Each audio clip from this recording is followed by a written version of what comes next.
Okay, so good morning and welcome back, and today we'll be talking about the Overland Route and the history of the trains that ran it, but some caveats with this route was that since it was the original Transcontinental Railroad that gets talked about in history class that we all have to go through in the US, I'm going to kind of gloss over the history a little bit more, especially considering in one of my other videos about Native American related tourism, I kind of went over more of the dirty parts about how these railways were built and funded. I'm not really going to go too deep into that here because you can only just watch the first part of that video explaining how the railroads funded the Transcontinental Railroads, except for the Great Northern, which actually did do it all through private funding and land speculation. Gotta love that one. Still did land speculation, even though they didn't get free land from the federal government, because of course they did. So the Overland Route was built by the Union Pacific and Central Pacific Railroad in the 1860s, and it was completed between Council Bluffs, Iowa, and Sacramento, California in 1869. Shortly thereafter, the western end was extended to the Oakland Wharf, thus making it to the Pacific Ocean, which is the picture on screen, should be the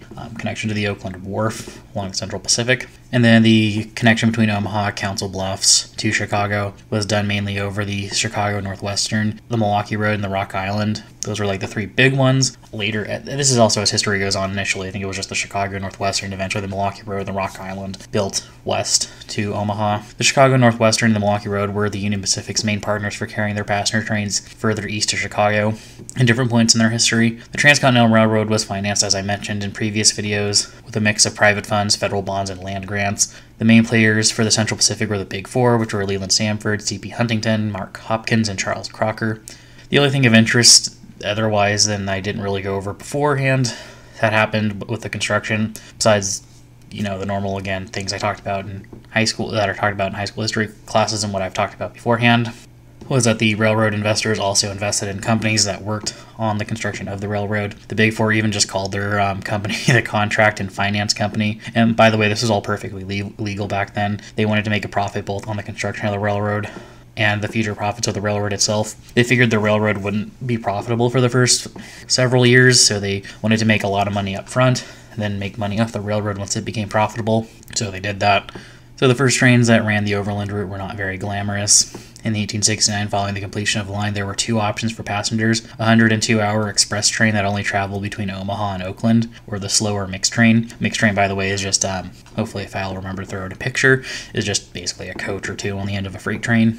And generally the mixed train stopped at places the express train, quote-unquote, would miss. And this setup continued for about the first 20 years until the launch of new trains over the route. Also during this time, I don't think the express train ran all the way through, as I would have heard, mentioned in other videos. Like, there actually were car exchanges along the route between the Central Pacific and later the Southern Pacific after it took over the Central Pacific's operations. And this is something I've heard mentioned a few times in a few of the sources, that the train was exchanging cars. So the train would, basically you take one train to Omaha, cars would get shuffled onto a train that went from Omaha to Ogden, and then cars from that train would get shuffled onto the SP Central Pacific train that went all the way to California.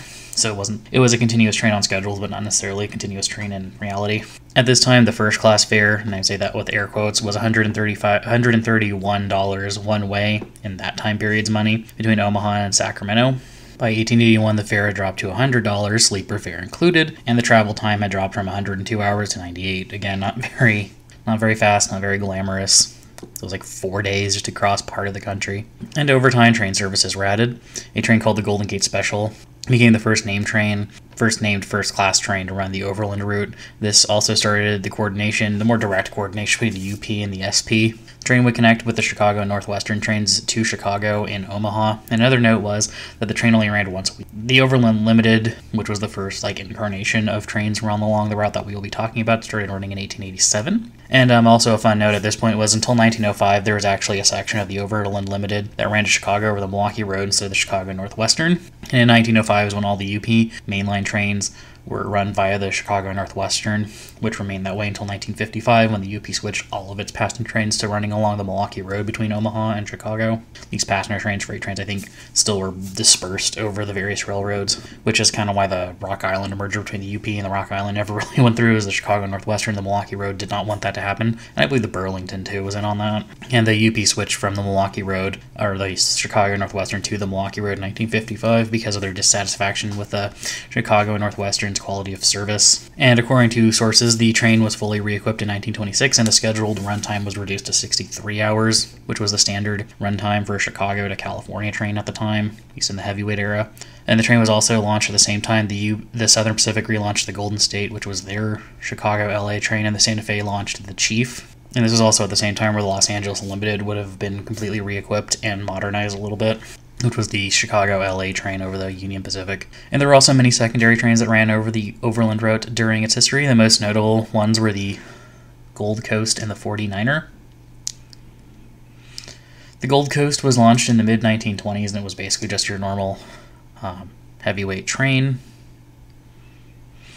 And it was launched to supplement the Overland, and it basically became the secondary train to the Overland being the first-class train, this Gold Coast being the secondary train. And like basically every other secondary train along any main line, it made more stops and ran a slower schedule, and ran generally with older equipment compared to its first-class counterpart. As time went on, the Gold Coast was semi-streamlined and modernized, and it was canceled during the Great Depression due to lack of ridership, although this was a contrast to later research done by the Union Pacific, showing that declining ridership was partially, if not mostly, driven by infrequent trains, and the Gold Coast would be restored, at least in name, to the schedule after the Second World War, and was finally canceled in 1955. The other secondary train along the Overland Route was the short-lived 49er. This train was a special train that ran with modernized semi-streamlined equipment, with Union Pacific's only two streamlined locomotives, which are shown in the picture. The train was launched in 1937 and ran until 1941 to carry people to the Golden Gate Exposition, which was an event in San Francisco celebrating the opening of the Bay and Golden Gate bridges. And then the exhibition ended in 1940,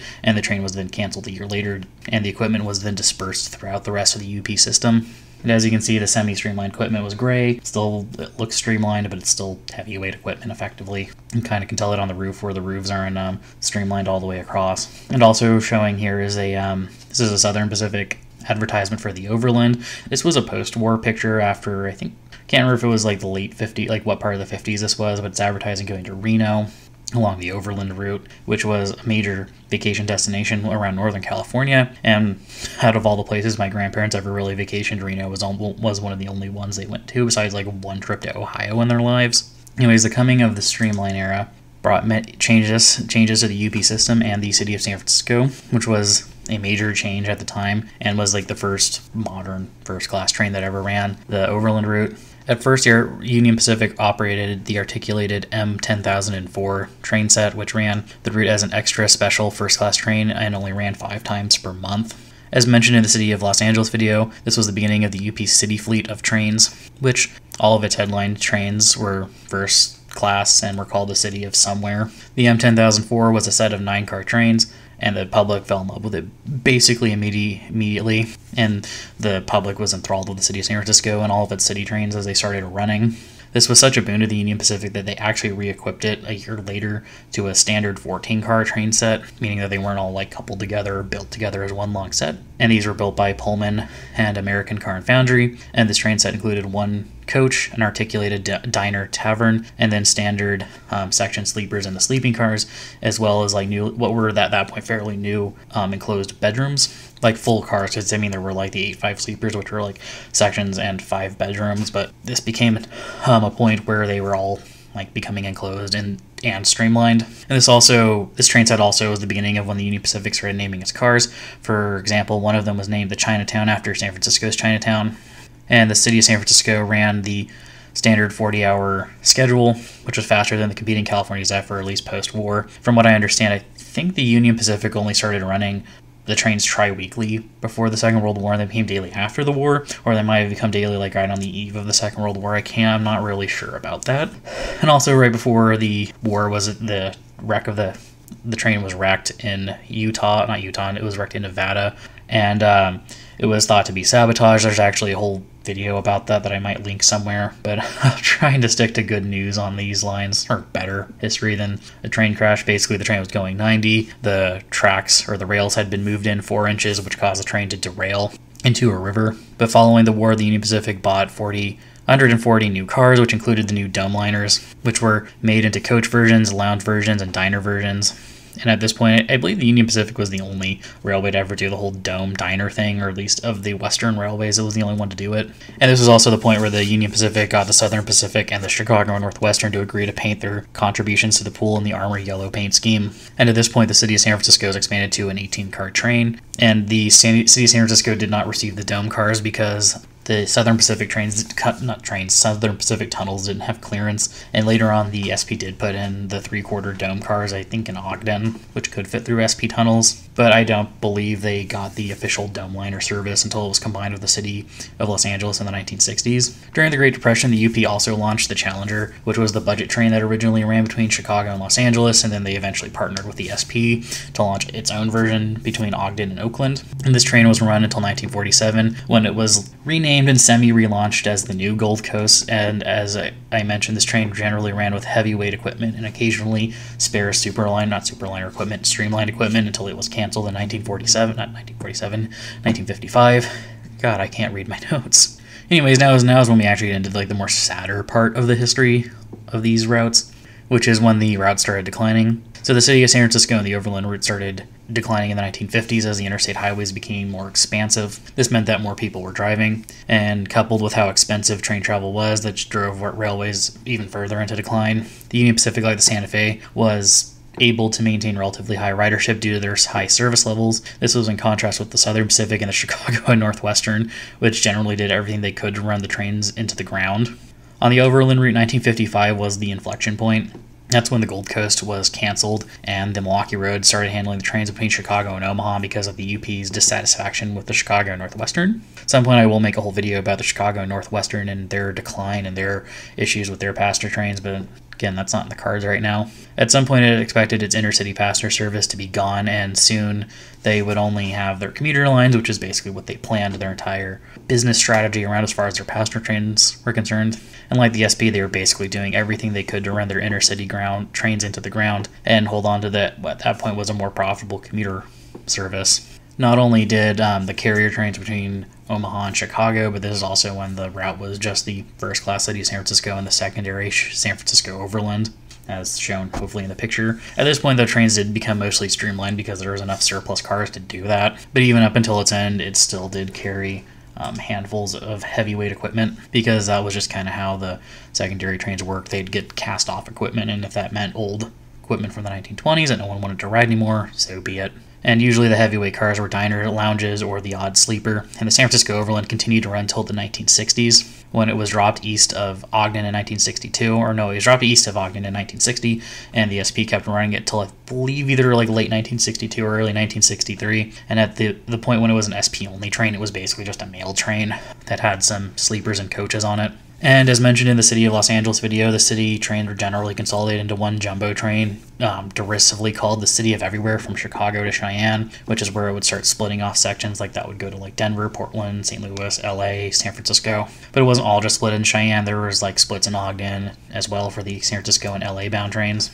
So the Overland Route and the city fleet largely disappeared with the start of Amtrak in 1971. None of the city fleet trains were retained, and some services were retained over the Overland Route, though the San Francisco Zephyr was run over the old Burlington route. I believe it was the Burlington route from Chicago to Denver, and then up the UP to Cheyenne and over to Oakland via the UP and SP. At this point, this state of the route basically continued until the Rio Grande gave up its last passenger train, and the San Francisco Zephyr was rerouted over the old California Zephyr route and met up with the Overland Route, I don't know where, but somewhere in Nevada. And currently there are no Amtrak services along the Overland Route between Salt Lake City, Ogden area and Cheyenne, and as far as I know, there aren't plans to restore service along this route, except for, my crazy-ass video. But anyways, that's where I'm going to leave this history lesson for the time being. And I hope you enjoyed, and hopefully you'll stick around for the next one, which I believe the next one is going to be the history of dining car services, at least on some of the Western railways, and like the quality of services, and comparing that to Amtrak's traditional and cafe dining pre-COVID. So hopefully you'll stick around for that one. And it's going to be a lot of just going through menus and me learning something new about food and dairy products. So hopefully you stick around for that one, and you do enjoy this one, and I will see you in the next one. Oh yeah, and like, share, subscribe, comment, all that fun stuff.